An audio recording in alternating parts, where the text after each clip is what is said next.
Juan José Borrell realizó estudios doctorales en Ciencias Sociales y Humanidades en la Universidad de Oslo, Noruega, y en la Universidad de Utrecht, Holanda, y en Argentina. Es magíster en Estrategia y Geopolítica y licenciado en Historia. También es profesor titular por concurso de Seminario de Geopolítica, de Maestría de Estrategia y Geopolítica de la Escuela Superior de Guerra del Ejército y de Geopolítica, en la especialización en Historia Militar Contemporánea y la Universidad de Defensa Nacional. Es profesor a cargo del Seminario de Geopolítica de Recursos Naturales y en la Facultad de Defensa Nacional, profesor e investigador adjunto concursado del Consejo de Investigaciones por la Universidad Nacional de Rosario, miembro de la delegación oficial argentina en Cancillería ante el Committee of World Food Security del Organismo de Naciones Unidas para la Alimentación y la Agricultura, y autor de varios artículos de investigación en revistas nacionales e internacionales, y obviamente recientemente del libro Geopolítica de Alimentos, el desafío de la seguridad alimentaria frente a la competencia internacional por los recursos naturales. Te agradecemos mucho por venir, Juan José. Vamos a hablar un poco del tema de geopolítica de alimentos, que es el tema de tu libro, y la competencia internacional por los recursos naturales. Así que empezando, Juan José, te pregunto, con respecto a la producción de alimentos, digamos, de nivel estratégico, ¿qué situación tiene la Argentina? Bueno, para comenzar, vale decir que este es un tema sumamente complejo, que tiene muchas aristas, y mi enfoque es exclusivamente una mirada geopolítica.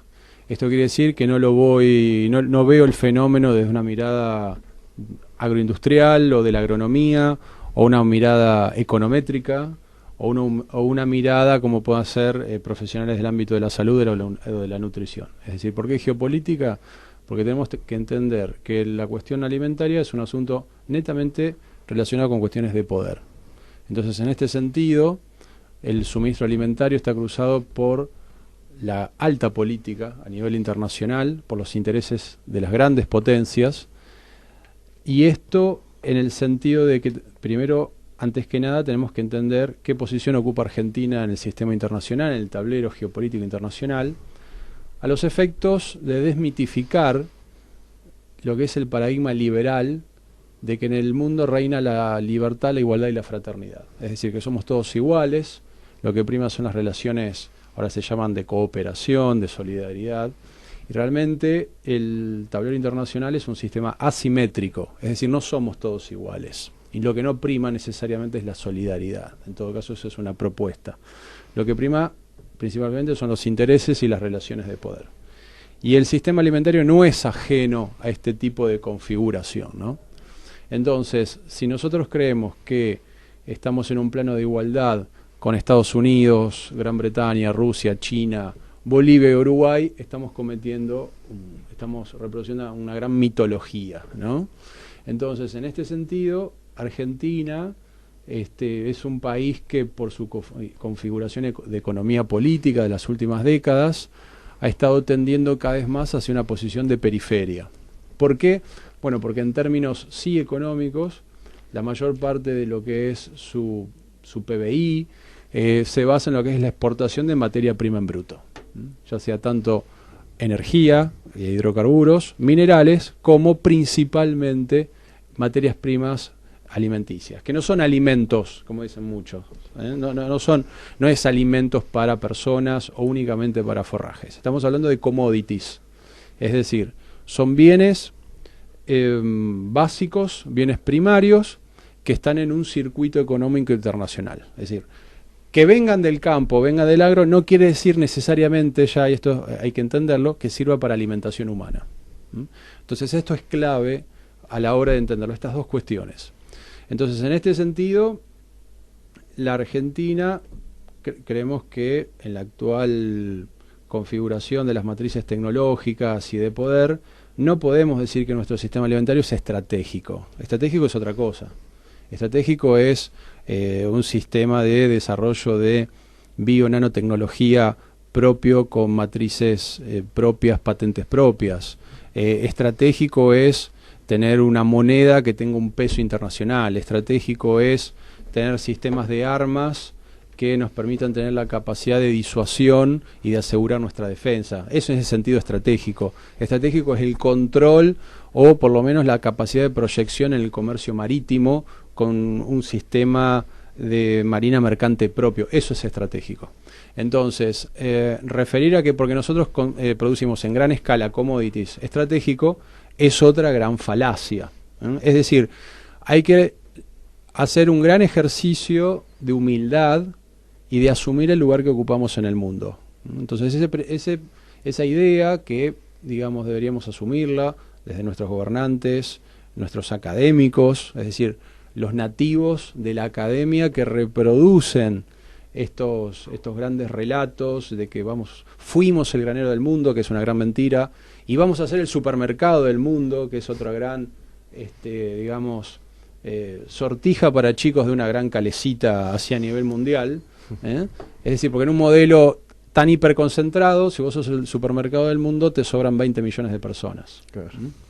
Es decir, realmente Argentina tendría la capacidad para aspirar a mucho más que ser un supermercado del mundo. Yo no me conformo con que seamos únicamente el supermercado del mundo, lo cual no estaría mal. Pero fíjense ustedes, superpotencias como Estados Unidos son grandes productores de alimentos, pero su sistema agroalimentario no supera el 15% de su PBI. Entonces es importante.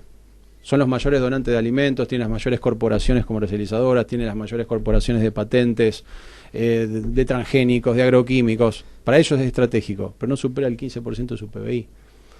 Entonces, si nosotros creemos que de hacer de nuestro país, que tendría la posibilidad de ser una potencia media, únicamente un supermercado o un granero, nos quedamos muy cortos. Creo que el techo tendría que ser mucho más alto. A eso me estoy refiriendo. Claro, ahí te iba a hacer una pregunta, porque está justamente ese mito que se repite varias veces, de que se nos dice que somos el granero del mundo, fuimos el granero del mundo, o como vos me mencionás, podríamos ser el supermercado del mundo y deberíamos aspirar a más. Pero si somos actualmente un granero del mundo, como se dice, que no creo que sea así, pregunto, ¿dónde están las industrias y por qué hay gente, digamos, sin trabajo y mismo con problemas de pobreza en Argentina? Bueno, está muy bien la pregunta, comparto, pero habría que distinguir dos grandes cuestiones. Una, ¿cuál es la fábrica de pobres? ¿Dónde estaría la fábrica de pobres? Y otra es si a partir de nuestro modelo económico vigente podemos solucionar la pobreza.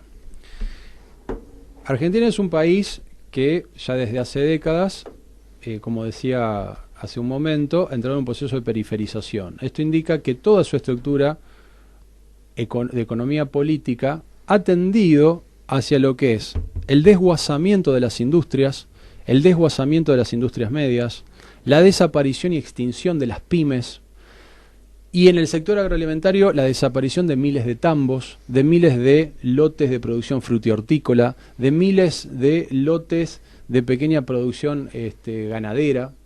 Es decir, ha sido un modelo de gran concentración. Entonces este modelo de gran concentración, donde se ha prescindido de la mano de obra humana, lo que ha generado, es decir, es personas que no logran insertarse laboralmente.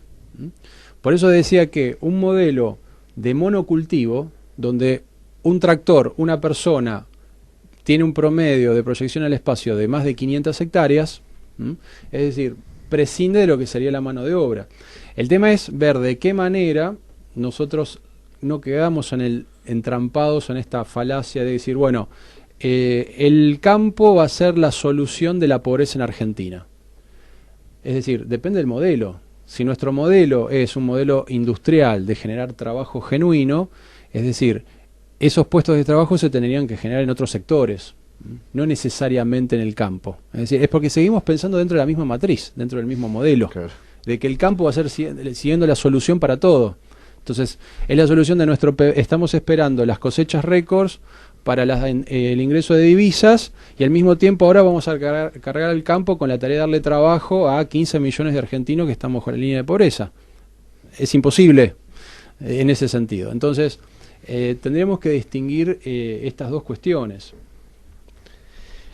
¿Qué mitos, por ejemplo, vos hablaste de mito liberal sobre, por ejemplo, el tema del supuestamente la solidaridad internacional, supuestamente un mundo donde no hay relaciones de poder?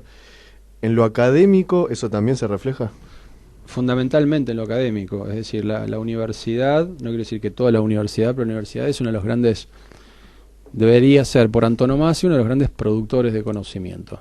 pero al mismo tiempo es reproductor de saberes y de conocimiento. Entonces, el tema es desde qué paradigma o desde qué modelo, para que se entienda, se están reproduciendo estos conocimientos. Entonces, si yo parto de la base de que ese modelo mío entiende el mundo como un mundo de iguales, de personas libres, y donde prima la fraternidad, toda la producción de conocimiento que yo voy a hacer se va a hacer desde ese mismo modelo.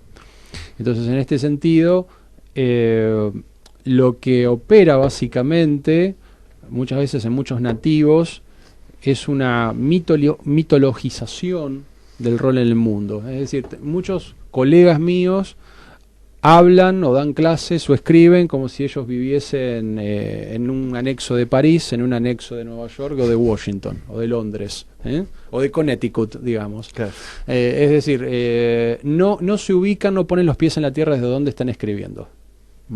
Es decir, la universidad muchas veces, y estamos hablando de universidades nacionales, es decir, universidades que son del Estado, que deberían estar acordes a un proyecto nacional.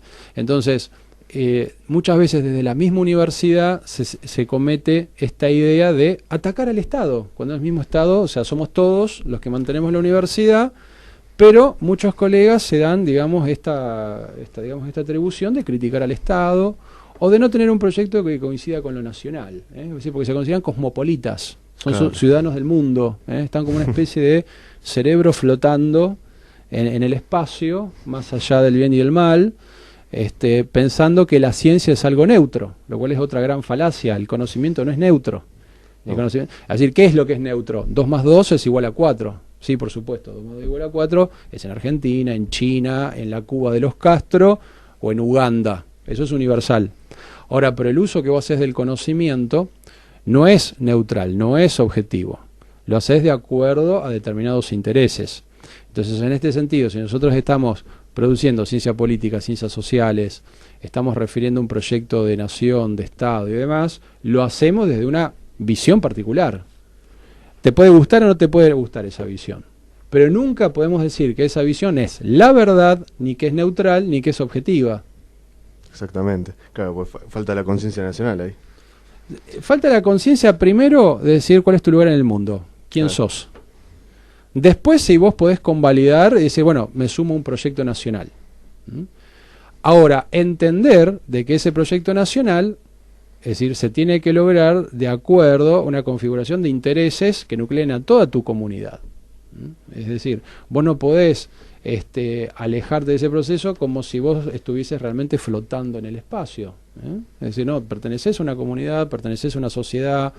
Es decir, le hablas a un público, te mantienen instituciones, realizás tus aportes, consumís, es decir, estás relacionado, íntimamente relacionado con esa sociedad. Entonces, ese es cuando yo digo la gravitación de poner los pies en la tierra, ¿no? Claro. Eso con Lucas lo hemos hablado varias veces y lo hemos observado, cómo pareciera que hay intelectuales, ¿sí?, tanto como políticos, hay que decirlo desgraciadamente, que aparte de creer en este paradigma liberal de que se piensa que se está en igualdad de condiciones para con las potencias, que no se tiene en cuenta en absoluto cuestiones de poder, ¿sí?, que pareciera hay una excesiva ideologización en los políticos, y así como bien mencionabas en los intelectuales, desde la cuestión de que a veces yo los veo que parecieran estar más ubicados en Europa o en Estados Unidos, y faltaría, quizás no sé si por un prejuicio tonto, ubicarse en Sudamérica, ¿sí?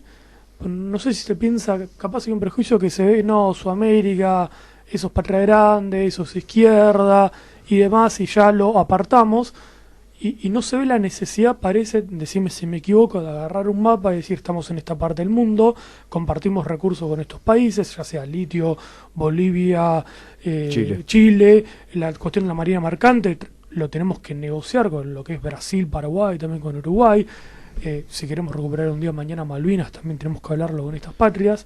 O sea, ¿qué sucede? Que no nos pareciera que hay esa necesidad en el lado intelectual, de que para mí tendría que haberla, de generar un bloque sudamericano que Argentina tranquilamente podría liderar.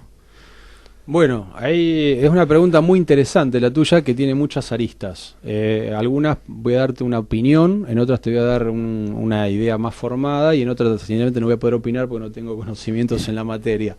Yo creo que en principio en lo que hace a los intereses, primero hay que entender desde un punto de vista realista que todas las potencias o los países con voluntad de potencia primero piensan a nivel nacional. Es decir, el claro ejemplo son Brasil y Chile.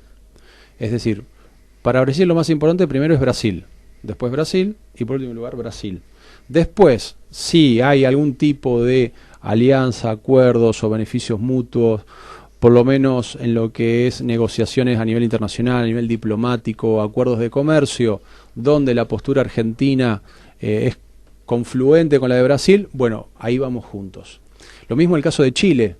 Chile se piensa a sí mismo como un país, isla, que está separado, o grandes sectores de lo que es la élite chilena se piensan como un país aislado de lo que es el resto de Latinoamérica. Ahora lo que estamos viendo precisamente es la crisis de ese modelo que tiene Chile, de haber sido mencionado como el ejemplo del desarrollo en Sudamérica. Sí. Es decir, el éxito de las políticas neoliberales, del desarrollo ordenado, estamos viendo que está colapsando. Entonces, ojo con estas percepciones. ¿Y por qué digo Chile? Precisamente por lo que estamos viviendo en estas últimas semanas, y porque si estamos hablando de defensa de los recursos, defensa de la soberanía, Chile ha tenido un rol, por ejemplo, en lo que ha sido, y vos mencionabas recién Malvinas, de haber apoyado a Gran Bretaña durante el conflicto de Malvinas. Y acá se da el ejemplo paradigmático de un país de la periferia, donde el nativo de la periferia se cree que porque fue, digamos, colaboracionista con la gran potencia de Gran Bretaña, esa gran potencia los va a tratar como iguales. Y jamás las potencias tratan como iguales a un nativo de la periferia. No. A los chilenos les ha costado mucho ver, por ejemplo, lo que implicaba el fenómeno mapuche. Ellos creían que los mapuches, ellos decían, los corríamos con los carabineros. Y no entendían que el movimiento mapuche se los había sembrado como un caballo de Troya a Gran Bretaña. Porque ¿cómo? Si nosotros fuimos aliados de ellos y somos aliados de ellos, nos van a vulnerar nuestra propia defensa. Claro. Yo recuerdo 10 años atrás hablando con un teniente coronel chileno, y ellos decían, no, pero nosotros los mapuches los corremos con los carabineros. Hasta que en los últimos años se fue descubriendo los lazos que existían entre el movimiento mapuche, que reclama la secesión de la Patagonia chilena y la secesión de la Patagonia argentina, con ONGs británicas y ONGs francesas. Es decir, era un tema sumamente complejo. Pero claro, como ellos decían, nosotros fuimos aliados de estas potencias, como nosotros somos un ejemplo de neoliberalismo, como somos un ejemplo de desarrollo, no tenemos nada que ver con Latinoamérica. Entonces, a mi entender, Alejandro, respecto a tu pregunta, yo creo que primero, antes de integrarnos o de posibilitar esta unión de países sudamericanos, primero tenemos que entender desde qué punto de vista lo vamos a hacer. Si nuestra posición es de debilidad, esa unión sudamericana la vamos a hacer de una posición débil. Si nuestra posición con Brasil es de subordinación o una relación asimétrica, si se quiere, esa unión sudamericana vamos a tener un rol subordinado. Entonces, primero la construcción se tiene que hacer a nivel argentino. Es decir, Argentina tiene que construir poder, aumentar sus factores de poder. Entonces, a partir de una posición incipientemente creciente, ahí sí podemos planificar o en todo caso discutir desde otro lugar ciertos temas de agenda. Es decir, porque si no la agenda la imponen otros. Exactamente, que es un poco lo que vamos a tratar en el siguiente bloque con el tema sudamericano y el tema de las potencias. No se olviden de suscribir a nuestro canal de YouTube de Nueva Argentina.